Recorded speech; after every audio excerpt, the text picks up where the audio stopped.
नमस्कार मित्रांनो, न्यू मधुर मराठी या चॅनलमध्ये आपलं स्वागत आहे। घरोघरी मातीच्या चुली या मालिकेच्या आजच्या एपिसोडमध्ये आता जानकी सांगत असते की आई, जेव्हा विक्रांत भाऊजींचा तो फोन आम्हाला सापडला तेव्हा आमचा संशय खात्रीत बदलला।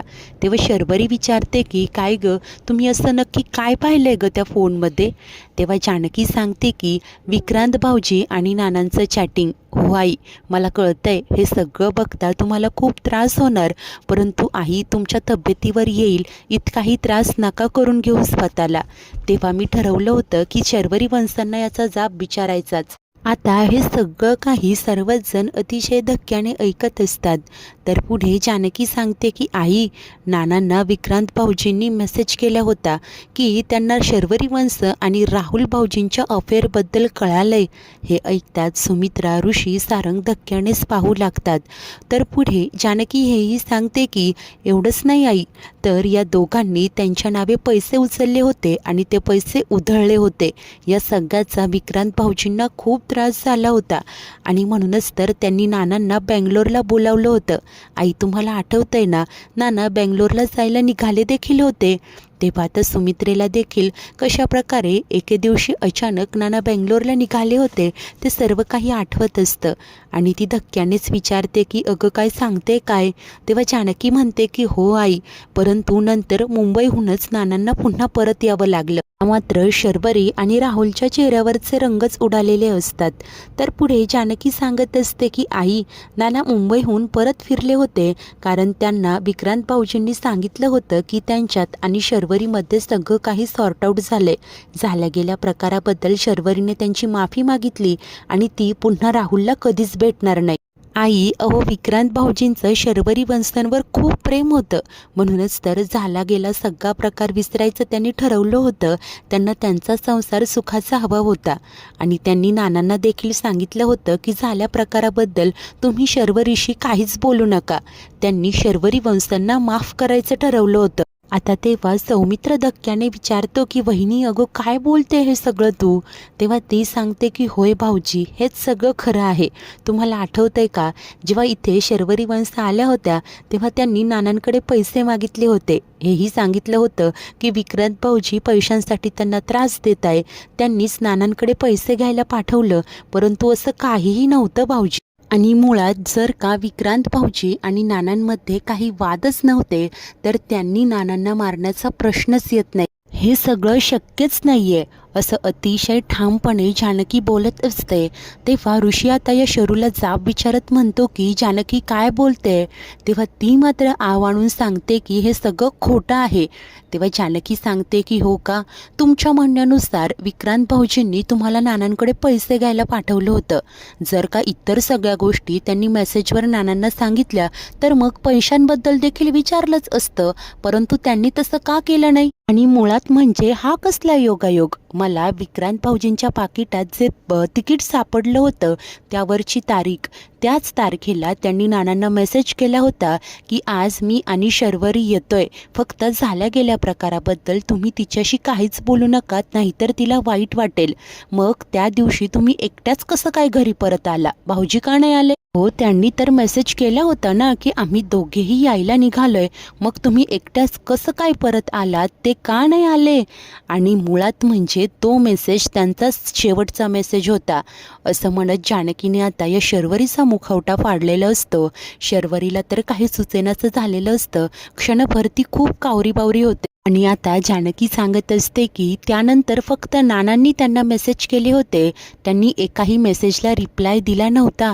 आणि तुम्ही कोर्टात काय सांगितलं होतं की ज्या दिवशी नाना गेले त्या दिवशी विक्रांत भाऊजी मुळशीत आले आणि त्यांनी स्वतः ते आल्याचं कॉल करून तुम्हाला सांगितलं होतं, परंतु विक्रांत भाऊजींच्या फोनमधील कॉल लॉगमध्ये त्यांनी तुम्हाला फोन केलाय असं दिसतच नाही, एकही कॉल नाहीये। हो, बोला ना वंश, तुमच्या म्हणण्यानुसार विक्रांत भाऊजींनी नानांना भेटायला येत आहे हे तुम्हाला फोनवरून सांगितलं होतं, परंतु त्या दिवशीच्या कॉल लॉगमध्ये जर का तुमचा नंबरच मेन्शन नाहीये, याचाच अर्थ त्या दिवशी तुम्हा दोघांचं काहीच बोलणं झालेलं नाहीये। आणि याचाच अर्थ ते नानांना सुद्धा भेटले नव्हते.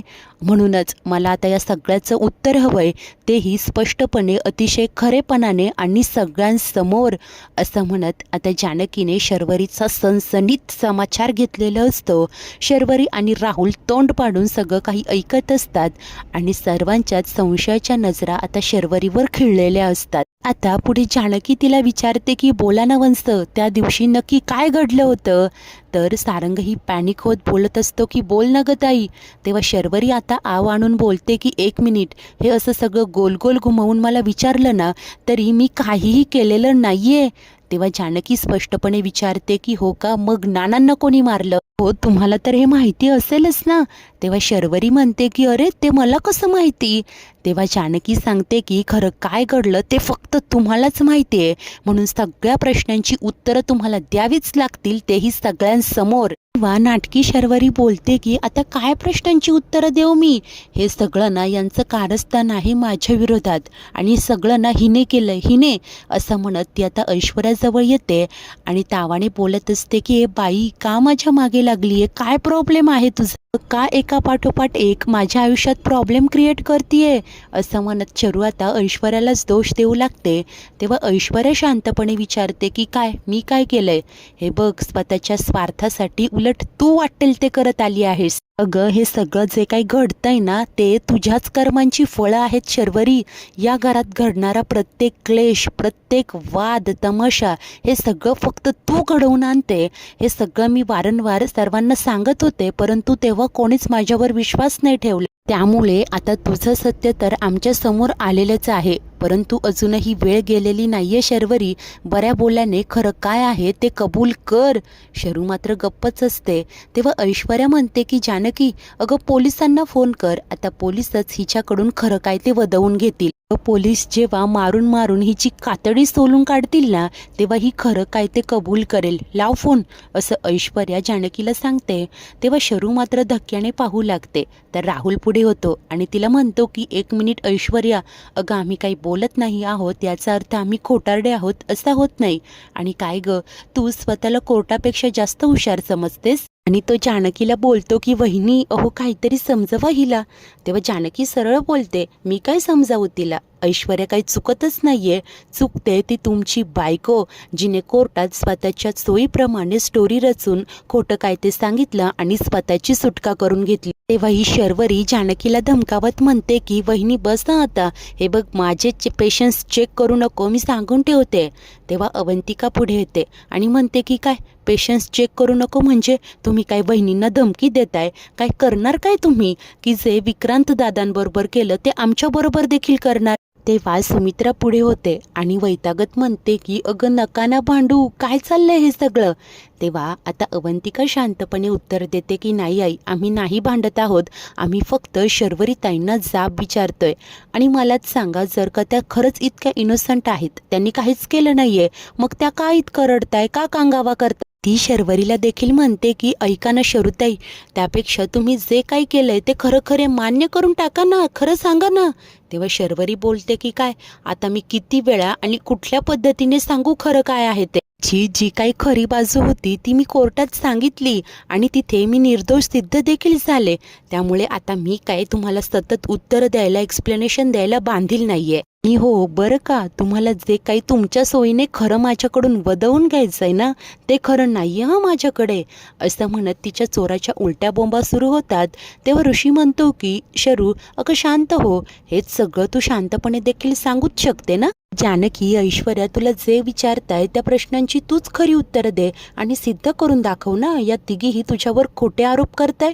तेव्हा जानकी म्हणते, माझं देखील हेच म्हणणं होतं ऋषिकेश, परंतु नाही, शर्वरी वंशांना तर खोटं बोलल्याशिवाय, तमाशा केल्याशिवाय काही करताच येत नाही. तेव्हा सुमित्रा मात्र म्हणते की जानकी अगं पण तू का सारखे सारखे प्रश्न विचारते? अरे कोणीतरी थांबवा हे सगळं. तेव्हा जानकी तिला समजावते की आई प्लीज शांत व्हा, सत्य जे काही असेल ते समोर यायला नकोय का तुम्हाला? सुमित्रा सांगते की हो अगं, परंतु तुम्ही ही जी काही चिखलफेक करताय ना एकमेकांवर, ते बघवत नाहीये मला. तेव्हा सौमी देखील म्हणतो की आई बरोबर बोलते, बहिणी प्लीज थांबव हे सगळं. परंतु जानकी अतिशय स्पष्टपणे सांगते की नाही भाऊजी, आता या प्रकरणाच्या मुळाशी गेल्याशिवाय, सगळा सोक्ष लावल्याशिवाय मी थांबणार नाही. कारण मला जे काही पुरावे सापडले आहेत ना, ते हादरवून टाकणारे आहेत. शर्वरी वंशांनी विक्रांत भाऊजींना सेल्फ डिफेन्ससाठी मारलंच नाहीये, हे सत्य आता सगळ्यांसमोर यायलाच हवं. आणि आई, मला तुमची काळजी कळते. शर्वरी वंश जरी तुमची मुलगी असल्या ना, तरी त्या एक गुन्हेगार आहेत. ही गुन्हेगाराला शिक्षा व्हावी असं नाही का वाटत आई तुम्हाला? सुमित्राकडे काहीच उत्तर नसतं. जानकी बोलते, हे मात्र चुकीचं आहे आई. गुन्हेगार कोणीही असला, जरी आपल्या कुटुंबातला असला ना, तरी त्याला शिक्षा ही व्हायलाच हवी. जर का तुमची मुलगी तुमचे संस्कार विसरून चुकीच्या मार्गाला जात असेल, तर मग तिला थांबवायला नको, तिला शिक्षा व्हायला नको. हो बोला ना आई. परंतु सुमित्रेच्या तोंडून एकही शब्द निघत नाही. तेव्हा जानकी सांगते, हे चुकीचं आहे आई. खरं तर मला हा सगळा तमाशा करायचाच नव्हता, म्हणूनच तर त्यांच्याशी बोलायला मी त्यांच्या खोलीत गेले होते. परंतु शर्वरी माणसांना तमाशा करायचा होता, म्हणूनच बाहेर येऊन हा असा आकांत तांडव केला. कारण त्यांना सगळ्यांची सिंपती गेन करून आपला खोटारडेपणा लपवायचा होता. आता तुम्ही विचारा तुमच्या मुलीला, मी शांतपणे बोलायला गेले होते की नाही, तरीही कांगावा करून तमाशा करायची गरज काय होती? त्या तेव्हा अखेर सुमित्रा देखील शर्वरीला जाब विचारत म्हणते की हे सगळं काय आहे, जानकी काय म्हणते? तेव्हा ती लगेच रडण्याचं नाटक करत बोलते की काय आई, आता तू सुद्धा या सगळ्यांच्या सांगण्यावरून मला प्रश्न विचारते, हरकत नाही. परंतु जर काही माझ्यावर आरोप करते, तर मग तिने ते सिद्ध करून दाखवावं. जर का आत्ता या क्षणी माझ्यावरचे आरोप सिद्ध झाले, तर वाटेल ती शिक्षा भोगायला मी तयार आहे. चला. आता ती जानकीला देखील बोलते की चल सिद्ध करून दाखवच. तेव्हा अवंतिकाला राहवत नाही. ती म्हणते की 1 मिनिट, एवढा ओव्हर कॉन्फिडन्स बरा नाही हं. अहो, प्रत्येक वेळेला तुम्ही आमच्या डोळ्यात धुळफेक करत आलाय, पण या वेळेला नाही हं. शर्वरी म्हणते की 1 मिनिट, कोण धुळफेक करतंय? की तुम्ही माझ्या माणसांच्या मनात माझ्याबद्दल विष पेरताय. हे बघ, तू जरा शांतच बस. आणि ती जानकीला म्हणते की तू काय म्हणत होतीस की तुम्ही विक्रांतच्या मोबाईलमधले मेसेजेस वाचले. काय मेसेजेस आहेत ते जरा आम्हालाही दाखव, म्हणजे आम्हालाही रेफरन्स मिळेल. आता शर्वरी जानकीला ते मेसेज दाखव म्हणून सांगत असते. ते ऐकून ऐश्वर्या हसतच म्हणते की अगं हो, किती ती घाई. जानकी, एक काम कर, आता तू सगळ्यांना मेसेज वाचून दाखवत.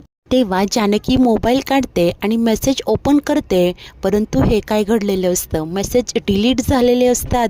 जानकी पुरती हादरून जाते आणि ती घाबरूनच ऐश्वर्याकडे पाहू लागते. शरू मात्र तोऱ्याने विचारते की काय झालंय, असं एकमेकींकडे काय बघताय? अगं, मोबाईलमध्ये बघ आणि ते मेसेज वाचून दाखव. सर्वांच्याच नजरा जानकीकडे वळलेल्या असतात. ती मात्र हादरून गेलेली असते आणि धक्क्याने उद्गारते की असं कसं शक्य आहे, मोबाईलमधले सगळे मेसेज? तेच शर्वरी पुढे बोलते की काय गायब झाले? आता असंच म्हणणार ना तुम्ही लोक? त्यानंतर ऐश्वर्या बोलते की जानकी अगं हे काय, वाचून दाखव ना गं मेसेज. आणि ती मोबाईल स्वतःकडे घेते. पाहते तर तिलाही धक्काच बसतो. ती देखील हादरून जात बोलत असते की काय, मेसेजेस कुठे आहेत? सगळे मेसेज गायब कसे काय झाले?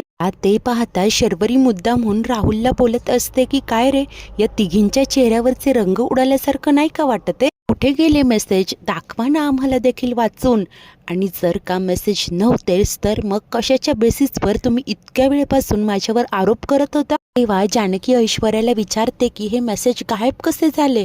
ऐश्वर्या सांगत असते की अगं मला नाही माहिती, मी जस्ट फोन चार्जिंगला लावला होता आणि नंतर. तेव्हा ही शर्वरी ऋषीला सांगते की बघितलंस ना दादा, अरे हा आहे यांचा खोटारडेपणा. यांच्याकडे काहीही नव्हतं, तरीही मगापासून रंगवून माझ्यावर आरोप करताय. आणि आता पुरावे दाखवा म्हटलं तर काय, नाहीयेत मेसेज, गायब. अरे याला काय अर्थ आहे? ढोंगी शर्वरी सारंगला बोलते की तू मगाशी म्हणाला होतास ना, नीट स्पष्ट शब्दात बोल. तर मग आता स्पष्टच सांगते, ऐक. या तिघींना ना फक्त माझ्यावर आरोप करायला जमत. म्हणूनच मी असं म्हटले होते की जानकी वहिनी सगळं ऐश्वर्याकडून शिकते, कळलं आता? तेव्हा आता ऋषी जानकीला विचारतो की जानकी, नक्की काय झालंय? तुमच्याकडे असलेले मेसेजेस, ते पुरावे गायब कसे झाले? तेव्हा ती आता पोटतिडकीने सांगते की नाही माहिती ऋषिकेश, माझ्यावर विश्वास ठेवा, मी स्वतः ते मेसेज वाचले. ही कुठलीही गोष्ट रंगवून रंगवून सांगत नाहीये ना कुणावर खोटे आरोप करतीये. आई विश्वास ठेवा माझ्यावर. सुमित्रा मात्र म्हणते की अगं आता तूच सांग ना, जर का ते मेसेजेस नाही आहेत तर मग कोण खरं बोलतंय, तू की शर्वरी? तेव्हा जानकी बोलते, आई हो तुम्हीच सांगा ना, जर का मी ते सगळं वाचलं नसतं तर मग जे घडलंय ते मला कसं कळालं असतं? मी एकटी नव्हते तर ऐश्वर्याने देखील ते सगळे मेसेज वाचले होते. तेव्हा ऐश्वर्या सांगते की हो आई मी सगळं वाचलं होतं. ते ऐकताच ही शरू मात्र टोमणा देते की उंदराला मांजर साक्ष. हे ऐकून सर्वच जण मात्र स्तब्ध झालेले असतात. यांच्या हातचे पुरावेही गायब झालेले असतात. त्यामुळे तिघीही आता गप्प होतात. आजचा हा एपिसोड इथेच संपतो. तर पुढील भागात आता जानकी ऐश्वर्याला म्हणते की शर्वरी माणसांना त्या मेसेजबद्दल कसं कळलं? तेव्हा ऐश्वर्या विचारते की जेव्हा आपण तो फोन अनलॉक करत होतो तेव्हा शर्वरी खरंच झोपली होती का? त्याच वेळेला इकडे ही शर्वरी राहुलला सांगते की मला सगळं कळत होतं परंतु मी ते करू दिलं. तेव्हा तो विचारतो की का? तेव्हा शर्वरी खुश होऊन बोलते की कारण आत्ता हा जो तमाशा झालाय ना तो मला व्हायला हवा होता. आज वेळेला इकडे अवंतिका टेन्शनमध्ये बोलते की पण आता आपण काय करायचं, पुरावे कसे शोधायचे? तेव्हाच इकडे शर्वरी मात्र तोऱ्याने सांगते की माझ्या विरोधात त्यांनी काहीही केलं ना तरी त्या माझं काहीच वाकडं करू शकत नाही. त्याच वेळेस इकडे ऐश्वर्याला काहीतरी आठवतं आणि ती म्हणते की आपल्याकडे अजून एक गोष्ट आहे जी आपल्याला मिळाली तर पुरावा सापडेल. तेव्हाच जानकी म्हणते की होय नानांची डायरी. ऐश्वर्या खुश होऊन बोलते की यस परफेक्ट. आणि आता अशा प्रकारे विक्रांतचा फोन तर हातचा गेलेला असतो, पुरावे नष्ट झालेले असतात, परंतु नानांची डायरी अजूनही होप्स असते तिघींसाठीही. आता खरंच ही नानांची डायरी सापडेल का? नानांनी त्यात काही रेफरन्सेस लिहून ठेवले असतील का? मित्रांनो सर्वच काही पाहणे उत्सुकतेचे असेल. या तिघीही शर्वरीवर मात देतील की शर्वरी यांना पुरून उरेल? हे सगळं कितपर्यंत चालेल सर्वच काही पाहणे उत्सुकतेचे ठरेल. अशाच नवनवीन भागांच्या डेली अपडेटसाठी आपल्या न्यू मधुर मराठी या चॅनलला नक्की सबस्क्राईब करा. धन्यवाद.